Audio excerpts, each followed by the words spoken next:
¿Qué tal lleváis el confinamiento? Empezamos este directo para saludaros en primer lugar a todos, desear que todos estéis lo mejor posible en las condiciones en las que estamos en nuestras casas, y para celebrar esta tertulia que hemos anunciado ayer, tratar de literatura. Queremos tratar sobre literatura y por eso la denominamos literatura en la crisis. Hola Luis, ¿qué tal estás? Hola, buenas tardes, Jesús, Madrid, Barcelona. Muy bien. Esta jornada que iniciamos hoy, esta tertulia, tiene varias particularidades. En primer lugar, es una tertulia, como bien ha apuntado Luis Benagulu, que es un escritor con el que tengo mucho contacto e incluso relación familiar, y la queremos dedicar a diferentes temas, tanto de literatura novel como de literatura consolidada. Deseamos que este programa en favor de la cultura pues os pueda permitir pasar un rato agradable y, por otro lado, el avanzar en las obras que podamos citar de vuestro interés. Por resumir rápidamente de qué se trata, queremos tratar obras de escritores, digamos, independientes y poco conocidos, y también obras de escritores que son consolidados, que conoce la generalidad de los lectores, ¿no? Hay una primera cuestión que quiero destacar, y lo intentaremos hacer en cada una de las conexiones, que deseamos que cada una de estas conexiones estén dedicadas. Y en esta ocasión deseamos dedicarle esta tertulia a todas las personas mayores que nos han dejado en esta triste crisis en condiciones de soledad. Por lo tanto, nos solidarizamos y sentimos el dolor de todas las familias y de las personas que nos han dejado con motivo de la crisis del COVID-19. Hay otra cuestión a destacar, como ha apuntado Luis, de que esta tertulia tiene la significación de que la vamos a tener inicialmente entre Barcelona y Madrid, Madrid y Barcelona.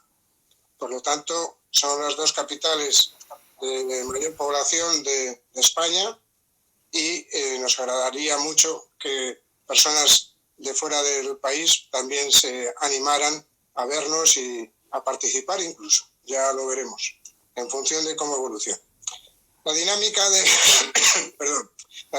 que queremos establecer, al menos en un principio, es hacer referencia a estas obras literarias, por una parte, las que se corresponden con autores consolidados y luego con autores independientes. Nuestra defensa es, nuestro valor es el valor de los escritores libres e independientes. Ese es nuestro valor. Y desde hace mucho tiempo, tanto Luis, en su actividad intensa en el ámbito de la literatura, como yo mismo, defendemos ese concepto, la literatura libre. Bueno, pues si te parece, Luis, empezamos. Muy bien, cuando tú quieras. Creo que comienzas tú. Bueno, yo quiero hacer referencia a un escritor que tiene varias particularidades. Es un escritor que en su día, incluso durante el conjunto de su vida, tuvo mucho debate, principalmente porque participó en Estados Unidos en un programa o un concurso de televisión en el que se generó una polémica muy significativa, el mayor fraude de la historia de la televisión, concursos amañados. Sin embargo, este personaje es un grandísimo escritor, ha escrito muchísimos libros, nació en Manhattan en el año 1926 y ha fallecido recientemente, el año pasado, el 9 de abril de 2019. Entre sus obras tiene una gran diversidad. Y creo que, aunque tiene estos antecedentes, insisto, es un gran escritor, un escritor de historia divulgativa que, bajo mi humilde punto de vista, creo que es de los mejores que han divulgado la historia en todos sus diferentes aspectos. Tiene dos obras que son muy atractivas. Una es a la que voy a hacer referencia. Se titula Breve Historia del Saber. Este autor se llama Charles Van Doren. Charles Van Doren. Hay una obra, además de acceso fácil, económica, que está publicada por parte del editorial Planeta y en su, digamos, edición Bouquet. Y esta obra se titula, como he dicho, Breve Historia del Saber, la cultura al alcance de todos. Es inmensa esta obra. Para el contenido, para el volumen que tiene, es una obra en la que simplifica enormemente toda la historia del saber desde el nacimiento de la humanidad hasta la actualidad.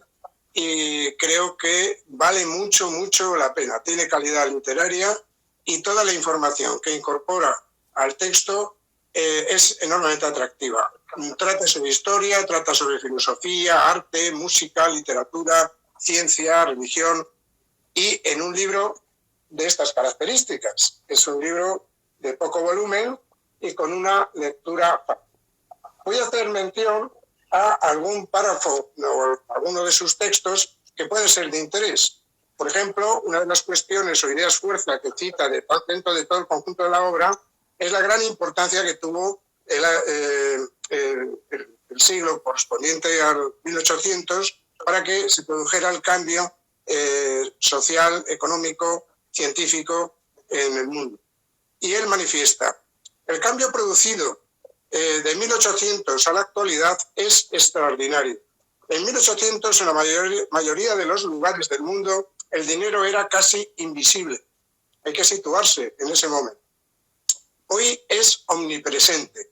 El trabajo existía entonces igual que ahora, pero la noción de que el trabajo es la vida y la vida es trabajo prácticamente se ha extinguido. Trabajamos para ganarnos la vida y puede que incluso soñemos con el día en el que ya no necesitemos trabajar y podamos tener tiempo para vivir de verdad. Es evidente que a partir de 1800 la vida, la percepción de la vida y lógicamente la percepción del trabajo tuvo una modificación sustancial. En esta obra cita a muchísimos personajes muy conocidos y hace referencia a personajes literarios, evidentemente. Y quería destacar alguno de los que ha comentado.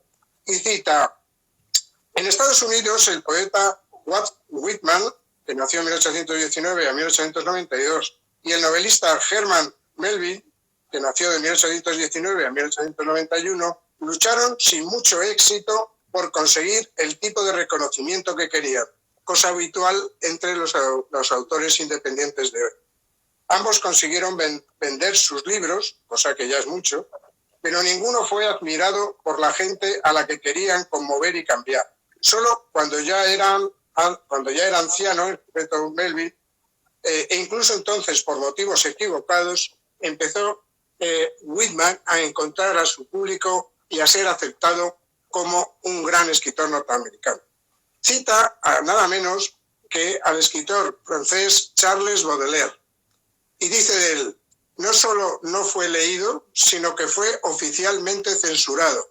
Se juzgó que sus libros eran obscenos y a él personalmente se le despreció y se le trató como si fuera un psicópata patético. Estamos hablando de Baudelaire. Cuando habla de Gustave Flaubert, que escribió la famosa obra de Madame Bovary, dice: reveló la forma dolorosamente detallada, las pequeñas debilidades de la vida burguesa y describió los esfuerzos condenados al fracaso de una mujer atrapada en una versión actualizada del pequeño cuarto de Gretchen y que intenta escapar a un mundo con horizontes más amplios. Da la sensación de que está hablando, en cierto modo, de la actualidad. Y por citar uno más, cita a Friedrich Nietzsche, el filósofo, y dice: el último de los tres grandes filósofos de su siglo, solo Hegel y Marx pueden compararse con él. Fue hijo de un padre desequilibrado y él mismo se volvió loco a los 55 años. Se han identificado varias de las causas de su enfermedad, pero solo una de ellas es obvia. A Nietzsche le empujó a la locura la deshonesta y anodina complacencia de sus contemporáneos. Vamos a acabar locos hoy a la vista de esto. Que le ignoraron mientras encumbraban a autores que hoy nos parecen personajes de tebeo. Bueno, por tanto, esta obra, ya digo, tenemos que recomendar porque es una obra enormemente interesante, que se lee con muchísima facilidad y con ella no solamente leemos literatura, sino que aprendemos muchísimo. Por lo tanto, esta es la primera obra que recomiendo. Y te doy la palabra, Luis, para que hables de otros autores menos consolidados e independientes. Es que no es lo único divertirse, sino también aprender leyendo. El autor, bueno, primero antes de empezar con ello, quería comentarte que los medios por los cuales yo contacto con escritores libres e independientes, como tú los defines, que digamos que es un concepto en el que hemos llegado de acuerdo, hemos quedado de acuerdo tú y yo, son normalmente eventos a los que acudo tanto en Barcelona como en Madrid, y el grupo de relatos La Televisión y Groucho que yo administro, y en el que, bueno, pues una serie de escritores libres e independientes y de lectores de esos escritores nos ponemos siempre a colaborar y a divertirnos, entre otras cosas.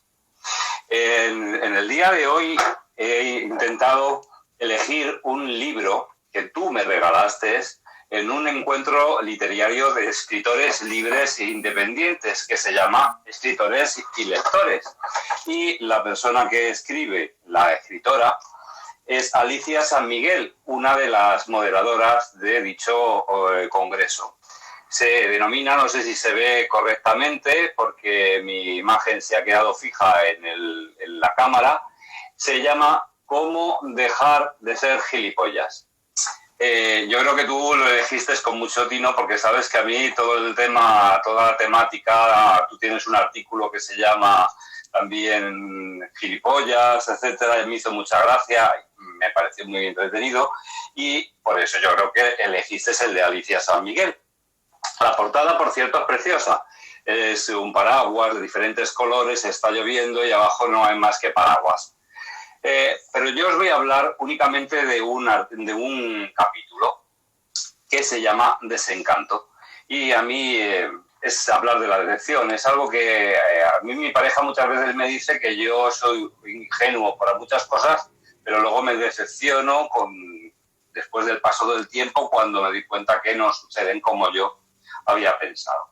Ella lo que hace de un principio es definir la palabra desencanto, pérdida de la esperanza, o la ilusión especialmente de conseguir una cosa que se desea, o al saber que algo o alguien no es como creía. Entonces, aquí ya nos voy a leer. Todos tenemos ilusiones, nos dice la autora, que es una especie de euforia por conseguir nuestros sueños. No lo redacta de esta manera, pero yo os lo voy a explicar así.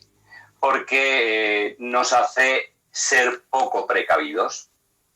Es que tenemos falta de cautela y eso nos regala, dice ella, decepciones. Hay una palabra que utiliza como gilipollas que me gusta mucho, pero esta es más fuerte. En forma de hostiazos. Muy bien. Para explicarnos este concepto, ella utiliza la historia de una compañera a la que quiere mucho. Y podéis imaginar, porque es el mundo de los escritores libres e independientes, que su compañera es escritora. Una persona que cree, la autora, que vale mucho, y tanto como persona como escritora. Pero esto, según la autora, nos puede valer tanto en el mundo de la literatura como en cualquier ámbito del trabajo, del esfuerzo o de lo que sea. Porque en estos mundillos de Dios hay lo que se llaman ladrones de sueños, lo que ella denomina ladrones de sueños. su amiga, como todos, pues tenía un sueño. Su sueño es que había escrito un libro y lo quería publicar. Hablaba del gilipollismo y quería que se le catapultara para el éxito. De ahí radica el ser gilipollas.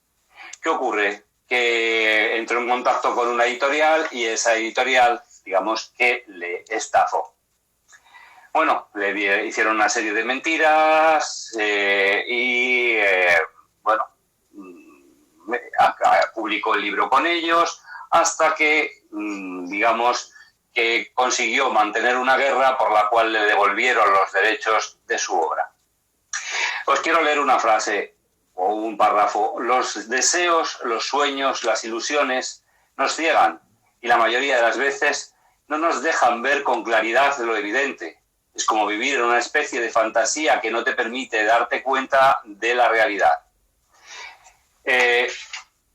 Por otra parte, nos comenta que ver a su amiga en esta situación, en esa lucha, que ya buscaba un sueño, le hacen una serie de trapichuelas, etcétera, pues le hizo ver a ella que podía conseguir lo que quería y que nadie se lo podía impedir. Nadie te puede obligar a ser gilipollas. Bueno, pues más o menos es esto.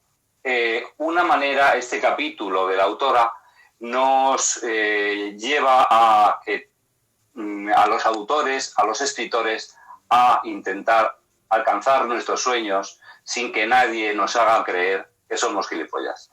Y creo que de esa manera puedo definir un poquito lo que es el libro de la autora Alicia San Miguel, Cómo dejar de ser gilipollas. Bueno, un libro independiente y muy interesante, seguro.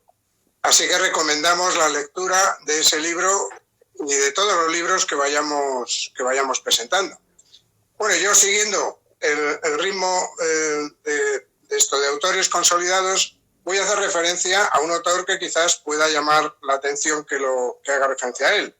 Me estoy refiriendo a José Ortega y Gasset, filósofo insigne, personaje insigne y muy debatido.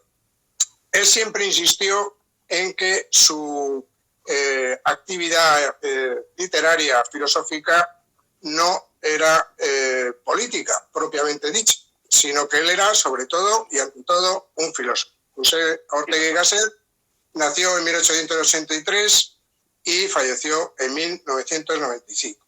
Y dentro de su extensa obra, tiene una obra titulada La rebelión de las masas, editada por la editorial Austral. Esta obra, para que os hagáis una idea, está publicada en 1929, es decir, la obra en sí nace en 1929, luego la edición de Austral evidentemente es posterior. Os voy a leer algún párrafo para que podáis valorar su contenido. Manifiesta Ortega y Gasset: la masa es el conjunto de personas no específicamente cualificadas. No se entiende, pues, por masas solo ni principalmente las masas obreras. Masa es el hombre medio. De este modo, se convierte lo que era meramente cantidad, la muchedumbre, en una determinación cualitativa. Es la cualidad común, es lo mostrenco social, es el hombre en cuanto no se diferencia de otros, sino que repite en sí un tipo genérico. En fin, una curiosa calificación de lo que es la masa. Y en otro apartado de la obra, él siempre fue un gran defensor de Europa. Era un europeísta. Estamos hablando de 1929. Era un europeísta. ¿Dónde estaba España en aquellos tiempos en relación a Europa? Y él manifiesta lo siguiente. Dice: todo el mundo percibe la urgencia de un nuevo principio de vida. Mas, como siempre acontece en crisis para parejas, algunos ensayan salvar el momento por una intensificación extremada y artificial precisamente del principio caduco. Este es el sentido de la erupción nacionalista en los años que corren, 1929, repito. Y siempre, repito, ha pasado así. La última llama, la más larga, el postrer suspiro, el más profundo, la víspera de desaparecer, las fronteras se hiperestesian, las fronteras militares y las económicas. Por todos estos nacionalismos son callejones sin salida. Inténtese proyectarlos hacia el mañana y se sentirá el tope. Por ahí no se sale a ningún lado. El nacionalismo es siempre un impulso de dirección opuesta al principio nacionalizador. Es exclusivista, mientras que este es inclusivista. En épocas de consolidación tiene, sin embargo, un valor positivo y es una alta norma. Ya entonces se estaba debatiendo, por lo menos Ortega y Gasset, con intensidad y entusiasmo sobre el concepto del nacionalismo con este tipo de comentarios, ¿no? Estoy hablando del libro, insisto, La rebelión de las masas, escrito en 1929, editado por Editorial Austral. Luis, te paso la palabra para seguir hablando de escritores libres independientes. Pues para seguir hablando de escritores libres e independientes, te voy a hacer una pregunta, como si fuera, en vez de madrileño, fuera gallego, directamente. ¿Qué te parece el tema, la novela histórica, en tus gustos literarios, y las novelas sobre el Holocausto nazi? ¿Te gustan? Pues es una lectura enormemente interesante para tener conciencia de la realidad. Todo lo que se escribe sobre las dos guerras mundiales, que yo siempre defiendo que más que dos guerras mundiales fue una guerra continuada desde el principio de la Primera Guerra Mundial hasta que finalizó, pero no solo finalizó realmente en 1945, sino que después de 1945 hubo muchos millones de muertos, muchos movimientos de masa de población. Y la próxima ocasión en la que hagamos esta tertulia, esta jornada, presentaré un libro enormemente interesante, poco conocido quizás en España, sobre lo que pasó después de la Segunda Guerra Mundial, al finalizar la Segunda Guerra Mundial, en Alemania, en los países afectados, vamos, de todo ese territorio en el que se produjo todo el movimiento de masas. Pues la pregunta te la he hecho porque el siguiente autor libre e independiente que a ti y al resto os voy a presentar se llama Ricard Pérez Braña. Ricard Pérez Braña no solo es un escritor, sino que es un editor. Es el dueño de una editorial. La editorial es Editorial Célebre. Y su libro se llama Cuando el amor se llama odio. Entonces, es una novela es una novela histórica y que trata sobre el Holocausto nazi. Pero esta temática de la novela también es LGTBI. Quiere decir que la temática es una temática cercana al hecho gay. Para hablaros de ellos nada más que os voy a leer la propia sinopsis del autor, que creo que es bastante exacta. París, 1936, en una época donde la relación entre dos hombres era condenada a prisión y a trabajos forzados. La situación de los dos jóvenes protagonistas se complica cuando se enamoran y se inicia la Segunda Guerra Mundial. La relación sentimental entre un judío y un alemán arraigado en el nazismo llevará a ambos a una terrible epopeya donde sus vidas penderán de un hilo. Cuando uno de ellos comprende que el amor es en realidad un disfraz camuflado en el odio más intenso, su actitud desencadena las peores consecuencias que jamás pudo imaginar. El precio a pagar por la relación entre dos hombres, dos jóvenes del mismo sexo y de ideales opuestos, será demasiado alto como para mantener con vida a todos los miembros de ambas familias. Es un gran libro. A mí me ha gustado mucho, me ha entretenido mucho. El autor se ha documentado de una manera exacta. O sea, cuando estás en el campo de concentración, parece que lo estás viviendo. Por eso lo he elegido y, bueno, creo que con la sinopsis es suficiente para animar a los que nos puedan escuchar a comprárselo y a leerlo, y merece la pena. Y de ahí radicaba la pregunta que te hice. Historia y nazismo. Interesante reseña, muy, muy interesante. Bueno, pues de esto se trata, de tertuliar, de hablar de libros que bajo nuestro punto de vista son interesantes. Haremos recomendaciones, pero no descartamos hacer referencia a algún libro que no nos guste, porque también haremos referencia a ello. Por tanto... Si me permites, Jesús, como hice yo el otro día intentando parodiar, hice, digamos que mi primera reseña negativa, porque no suelo ser muy negativo, pero si hay alguien que lo merece, pues bueno, también puede ser así, ¿no? Con respeto. Bueno, siempre con respeto. Por encima de todo, el respeto. Eso es fundamental. Por tanto, bueno, pues para el día de hoy, que es, digamos, nuestra primera tertulia, creo que está en vuestras manos el valorar si es de interés o en qué medida lo es. Ya nos mandaréis vuestros comentarios al respecto. Ya volveremos a convocar para la próxima y no descartamos que en vez de ser una conversación entre dos, pueda ser una conversación entre más escritores. Y también, ¿por qué no?, entre editores también, que podamos incorporar algún editor si tiene interés. Pero hay una cuestión que es fundamental. Primero, estamos hablando de escritores libres, de escritores independientes.